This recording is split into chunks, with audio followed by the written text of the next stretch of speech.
dobrodošli. Kako torej naj vem, kdo od vseh, s katerimi se pogovarjam, je zame najboljša ali pa boljša izbira?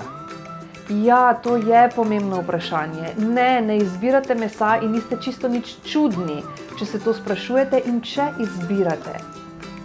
2019 je trenutno, kot tale video spremljam oziroma snemam. Vi, če ga spremljate v kateremkoli drugem obdobju, lahko vam povem samo to, da internet, spletno spoznavanje je tisti, ki nam daje to, česar nikoli prej nismo imeli. Možnost izbire, da zares izberemo pravega, zase idealnega partnerja, takega, ob katerem bomo uživali, ob katerem bomo imeli občutke cenjenosti, spoštovanja, varnosti. To je za ženske zelo pomembno. Za moške recimo, da bodo imeli ob sebi žensko, ki jih bo podpirala, ki bo verjela vanje. Ampak vse to prinaša s sabo neko znanje, nekaj, kar je treba narediti tu in tam, zato, da vam splet začne služiti in ne služite vi njemu. In ugotovili smo v prejšnjem videu že marsikaj drugega, tudi med drugim moja smešna zgodba, ampak ugotovili, da je treba začutiti ja, da se je treba ne samo začutiti ta ja, ampak mu znati tudi slediti in vedeti, zakaj mu slediti. In največji problem je, ker občutkov imamo en kup. In če izhajamo iz tega, da smo nenehno v nekem strahu ali pa prepričanju, da ne bo se zgodilo, bomo zelo težko slišali svojo intuicijo, ki pa je edini pravi občutek, ki nam daje pomiritev, ki nam daje takšen naslednji korak ali pa nam pokaže, za kateri naslednji korak naj se odločimo, zato da bo za nas najboljši v tistem trenutku. Te zgodbe, ki jo imam pripravljeno za vas zdaj, nisem povedala še nikoli, ampak povem vam jo, ker vem, da ne boste povedali nikomur drugemu naprej. Hočem biti iskrena in želim, da se naučite iz tega, iz česar se učim tudi jaz, iz svojih primerov. Najprej, preden začnem kakorkoli to zgodbo razvijati, naj povem, da verjamem še vedno, da je oseba, o kateri bom govorila, izjemno dobra oseba. Skratka, ko sem šla takrat, ne vem koliko let zdaj je to nazaj, 10, 12, 15, na Samos, in sem tam spoznala mojega bivšega. Sva se takrat dogovorila oba, da midva pravzaprav ne bova skupaj za resno zvezo, niti slučajno. Jaz sem bila takoj za to, če ni resno, potem pa okej, če je resno, niti slučajno. In tako sva se začela dobivati, videvati vsak dan in tako naprej. In bilo je jasno, da midva pravzaprav nisva skupaj, čeprav je on rekel, popokaj kufre, pridi k meni, vse takrat se ne vidiva čez dan, ti delaš, jaz delam, bova vsaj prespala skupaj, pa mogoče zvečer pojedla kako pico, pogledala kak film, pa bova malo več skupaj. Okej, pa seveda malo se pocartala. In točno to se je zgodilo. In ker sem jaz dobila tako informacijo, sem logično, potem, ker sem delala takrat v baru tudi, zadnji ali predzadnji dan, ko sem nehala delati, sem šla še na pijačo zvečer s svojimi prijatelji, kolegi in tako naprej. Njega pokličem, pravim, veš kaj, bom prišla majčkeno kasneje, zato ker gremo še tu zdaj na eno pijačo, okej. In grem jaz na tisto pijačo, potem grem domov in pridem domov okrog 12, on in še en prijatelj sta bila tam. Jaz sedem k prijatelju, ker mi je bilo popolnoma jasno, da je z njim nekaj ne štima. Ampak nisem vedela kaj. In sedem k tistemu prijatelju, je bil že moj prijatelj od prej, se pogovarjamo, na kar ta prijatelj odrine. Moj bivši, pa jaz ne vem, ko se človeku spremeni obraz, ko se mu spremeni ne samo energija, ampak obraz, dobesedno, kot da sem videla, kot da je iz njega gledal hudič. No, pa nisem neka vraževernica. Ampak videla sem, kaj se dogaja. Pihalo mu je iz ušes. In je rekel, ne vem, kak točno mi je že rekel, glavnem prinesel mi je vzglavnik in blazino in rekel, danes boš pa spala tukaj, na kavču, ker tako se pa to ne dela. Ali kaj zdaj nekaj v tem smislu. Kaj jaz gledam pa pravim, čakaj, hej, kaj pa je? Ne! Nimaš se kaj pogovarjati z mano, od zdaj naprej konec. Gledam, grem še naprej za njim, ko vprašam, kaj bi se lahko pogovorila. Ne, niti slučajno, gre v kopalnico, se zapre. Vrata kopalnice so bila vedno odprta, se zapre. In se ne pogovarja z mano, spisal, v redu, okay. Grem pa jaz dol, bom pač prespala na kavču, se konec koncev, tudi če je treba zdaj prespati kam drugam, jutri ali pojutrišnjem grem domov. In grem dol, pa razmislim, kaj sem naredila narobe. In ugotovim, da pravzaprav nisem naredila ničesar narobe. To je bila moja intuicija. In vse v povezavi z mojimi vrednotami, ki mi je povedalo, da nisem naredila ničesar narobe. Šla sem na pijačo, to ni moj problem, to niso moji strahovi, to so njegovi. In tako sem jaz lepo spala sem zelo udobno, zelo fajn zaspala, zjutraj se zbudila, vstala, šla pogledat sončni vzhod, ker mi je pač to nekaj najlepšega na svetu. In potem sem prišla v njegovo pisarno, ker sem rekla, da mu pridem še kaj pomagati. Pridem tja, on je še vedno držal surlo. Rečem, če bo kavo, mu grem po kavo, mu prinesem, pravim, če si bi mogoče pogovorila. Še vedno je bil neki brezvezno, sem rekla, vedo, da boma. Na kar čez nekaj časa meni postane jasno, da ta človek res ni zame.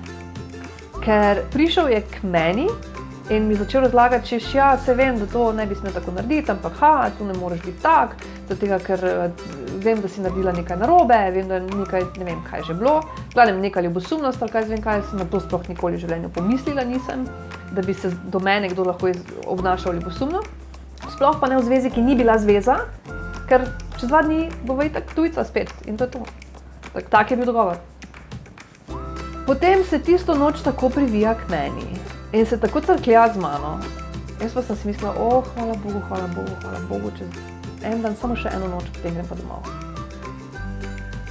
In to je bil jasen znak in intuicija, da ta človek ni zame.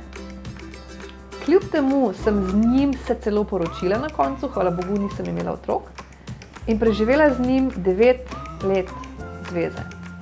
Ni čudno, da sem vsako leto hotela iz te zveze, čeprav je čudovit človek sicer, zelo dobrosrčen, ljubečen in tako naprej. Ampak on se je razjokal potem, ko sem šla domov in potem spet tukaj pride ven tisto, ne, želim si ljubezen, kaj pa če on pravi.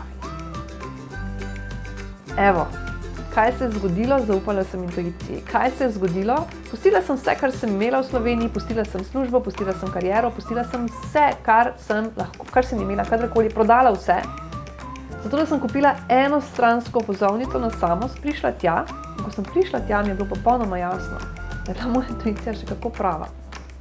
To je bil človek, ki, jaz sem bila edina, ki sem vedno klicala, ker on kao ni imel denarja. Ko sva potem imela 2 leti, leto in pol zvezo nadaljavo, sem jaz bila edina, ki sem kupovala karte, da sem prišla k njemu na obisk za 5-7 dni, ker on kao ni imel denarja, on podjetnik, jaz pa sem delala prek študenta. In tako naprej.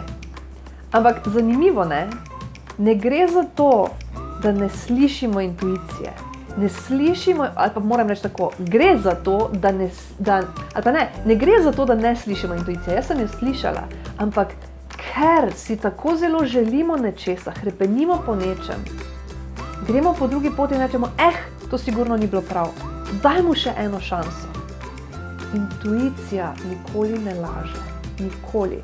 Kako pa naj postane intuicija tista, ki jo boste slišali kot zvonove Big Bena, ali pa karkoli drugega, kar je tako zelo glasno, da pravzaprav ne morete mimo tega. Fokus. Ko boste jasno vedeli, kakšno življenje hočete in kakšen človek v to življenje sodi kot vaš potencialni idealni partner, šele takrat vam bo tako zelo jasno, valjda da ne. Jaz bi takoj že pri prejšnjem, se pravi tistem gospodiču iz Ljubljane, rekla ne, če bi to vedela, če bi to naredila pred tem, zapisala, kakšen je ta človek, ki si ga želim v svojem življenju. In ne, to ni prva stvar. Prva stvar je zapisano, kakšno življenje jaz želim, če on je v mojem življenju ali ne. Kakšno življenje si želim, se logično tudi v povezavi s tem, kako bi izgledalo ali pa bo izgledalo ali pa izgleda, če sem skupaj z nekom. Logično, tudi to vpeljemo v svoj pogled na življenje naprej. Ampak brez tega absolutno takoj preskočimo to intuicijo, ta Big Bang, te zvonove, ki nam pravijo, glej, tu je prava pot, tu je boljše zate. Ne, ker kaj pa če? Zato, kako določite svoj fokus? Zelo pomembno vprašanje. Jaz temu posvečam ogromno časa v svojih programih, veliko več kot pa kasneje spoznavanju. Spoznavanje pri meni pride 10%, ker lahko takoj spoznate pravega človeka, takoj. Ampak, če imate narejeno osnovo in ena od osnov, definitivno standardi, se pravi, kdo ti si, kakšne so tvoje meje, poznavanje tega in pa tudi komuniciranje tega in zahtevanje tega. To je tako zelo pomembno, da vam ne morem povedati kako. In temu posvečam ogromno pozornosti. Vem, da večina ljudi niti ve ne, kako se bi tega lotila, marsikdo se tega niti ne upa lotiti, zato ker bo spoznal resnico. Ampak šele, ko spoznate resnico, se lahko skočite od te resnice in se poženete v sanjsko življenje. Kar se pa fokusa tiče in tega, da naredite svoj seznam, koga pravzaprav hočete. Vem, da je to težko, vem, da je to zahteva preveč časa, zato ker niti ne veste, na kakšno vprašanje ne odgovarjate. Hello, zato sem pa tukaj jaz.